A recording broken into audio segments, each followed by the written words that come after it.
Québec tient maintenant les rênes de la méga-cimenterie de Port-Daniel. La Caisse de dépôt annonce coup sur coup l'injection de 125 millions de dollars supplémentaires aux 140 déjà investis et détient maintenant 7 sièges sur les 11 du conseil d'administration.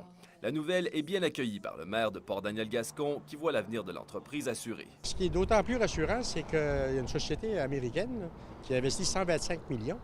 Ça veut dire que le projet, c'est un bon projet. Une opinion partagée par la Caisse de dépôt qui reste optimiste malgré les dépassements faramineux de coûts de construction du site.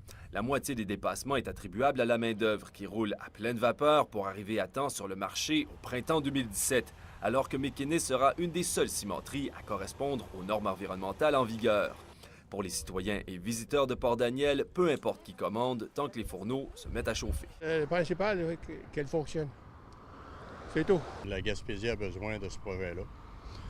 On a le droit de vivre comme ailleurs, je pense. On n'a quasiment plus le choix de continuer. Même le gouvernement, il n'a pas le choix avec tout l'argent qu'ils ont mis dedans. La préfète de la MRC de Rocher-Percé se réjouit de l'annonce, mais ne s'immisce pas dans les décisions de la Caisse.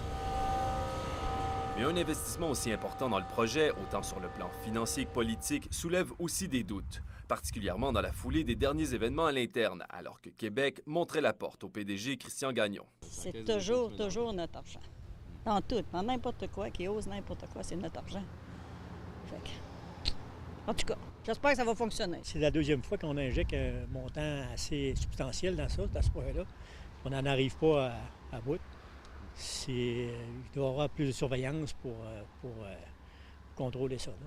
Les groupes environnementalistes ainsi que la population locale espèrent que le nouveau conseil d'administration se traduira par une plus grande transparence de la méga-cimenterie. Simon McInnes a refusé nos demandes d'entrevue, tant pour le dépassement de ses coûts que pour la démission de son PDG, ce qui correspond, selon une source anonyme, au départ des bureaux de SNC-Lavalin de son centre administratif, ainsi que l'introduction d'un directeur de chantier pour le mener à terme, en limitant au minimum le dépassement de ses coûts. Alexandre Courtemanche, Port-Daniel-Gascon.